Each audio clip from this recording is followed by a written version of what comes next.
भैया बिगाड़ेंगे विपक्ष का सारा गुणा गणित, पीटीए में सेंधमारी का प्लान तैयार। योगी को सीएम बनाने का लिया प्रण, प्लान कर देगा आपको भी हैरान। डैम में लगेगा बाहुबलियों का मेला, छूट जाएंगे अब अगले पिछड़े। सनातन के नाम पर वोटिंग की तगड़ी प्लानिंग तैयार, मुस्लिम वोटर भी देंगे पूर्वांचल में योगी का साथ। कैसे बदलेगा समीकरण, जानिए वीडियो में सब कुछ। कहते हैं उत्तर प्रदेश की राजनीति में कुछ तस्वीरें सिर्फ तस्वीरें नहीं होती, बल्कि आने वाले समय की चर्चाओं का मुद्दा बन जाती है।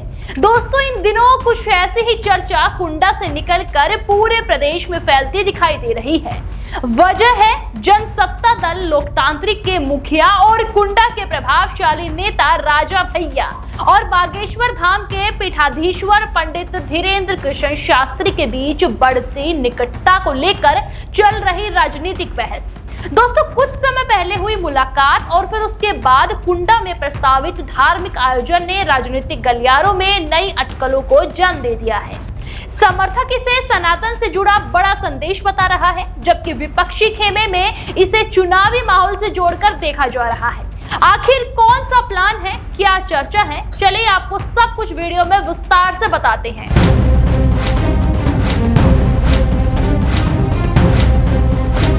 नमस्कार, मैं हूं आपके साथ बबली।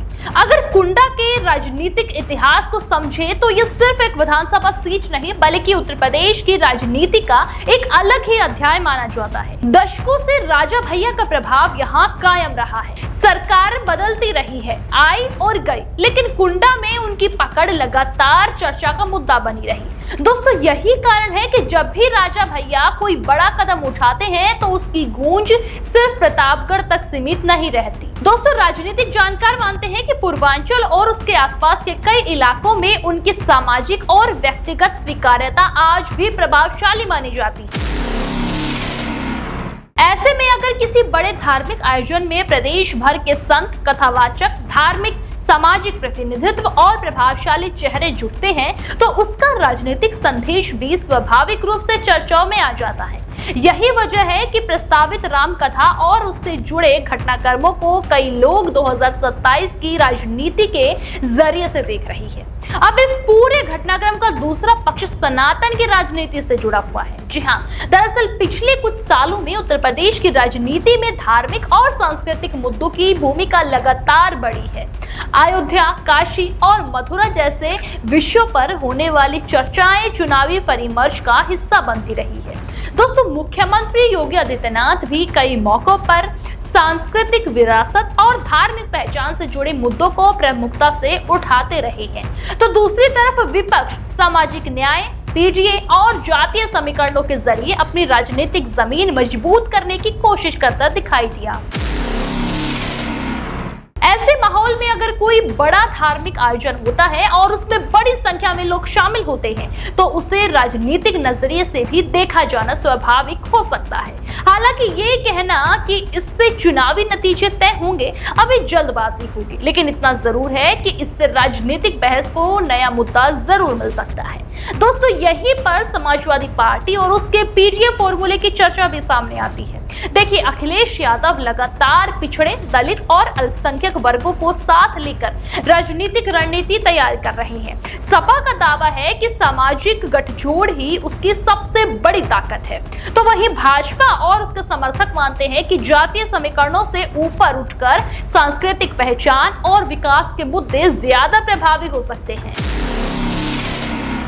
दोस्तों, इसी वजह से राजनीतिक विशेषज्ञों की नजर इस बात पर है कि आने वाले समय में चुनावी बहस जातीय गणित पर केंद्रित रहती है या फिर सांस्कृतिक और धार्मिक विमर्श ज्यादा मजबूत होकर सामने आता है।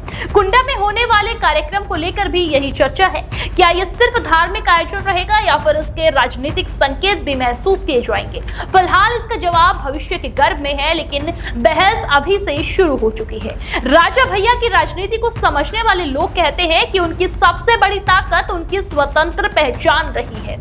उन्होंने लंबे समय तक खुद को किसी एक राजनीतिक धड़े तक सीमित नहीं रखा और यही कारण है कि उनके हर कदम को अलग नजर से देखा जाता है। अगर बाबा बागेश्वर का कार्यक्रम कुंडा में होता तो उसमें बड़ी संख्या में लोग शामिल होते, तो निश्चित रूप से उनका सामाजिक प्रभाव देखने को मिलता। समर्थक इसे सनातन जागरण का कार्यक्रम बताएंगे, जबकि विरोधी इसे चुनावी संदेश के रूप में देख सकते हैं। दोस्तों, राजनीतिक रूप से महत्वपूर्ण बात यह होगी कि उस मंच से कौन कौन से मुद्दे उठते हैं और जनता उन्हें किस रूप में स्वीकार करती है। उत्तर प्रदेश जैसे विशाल राज्य में किसी एक कार्यक्रम से पूरा चुनाव तय नहीं होता, लेकिन कई बार ऐसे आयोजन राजनीति वातावरण को प्रभावित जरूर कर सकते हैं। फिलहाल इतना साफ है कि 2027 का चुनाव धीरे धीरे राजनीतिक चर्चा के केंद्र में आता जा रहा है। हर दल अपनी रणनीति तैयार कर रहा है और हर बड़ा नेता अपने प्रभाव क्षेत्र को मजबूत करने में जुटा हुआ है। कुंडा में प्रस्तावित आयोजन और राजा भैया बाबा बागेश्वर की बढ़ती चर्चाओं ने राजनीतिक तापमान जरूर बढ़ा दिया है। समर्थक इसे सनातन शक्ति के एक बड़े संदेश के रूप में देख रहे हैं, जबकि विपक्ष इसे महज राजनीतिक चर्चा बता रहे हैं। दोस्तों, अब सबकी नजर आने वाले महीनों पर टिकी है। क्या ये घटनाक्रम सिर्फ धार्मिक आयोजन तक सीमित रहेगा या फिर इससे उत्तर प्रदेश की चुनावी बहस को नई दिशा मिलेगी? क्या कुंडा से उठी ये चर्चा प्रदेश की राजनीति में बड़ा असर डालेगी? इन सभी सवालों के जवाब अभी बाकी है, लेकिन इतना जरूर है कि उत्तर प्रदेश की राजनीतिक पिक्चर में ये अध्याय आने वाले दिनों में चर्चा का बहुत बड़ा केंद्र बना रहने वाला है। देश दुनिया की हर बड़ी सटीक और भरोसेमंद खबर देखने के लिए अभी विजिट करें हमारे वेबसाइट nowuttarpradesh.com और nownoida.com पर, क्योंकि यहाँ आपको सिर्फ सुर्खियां नहीं बल्कि पूरी जानकारी मिलेगी।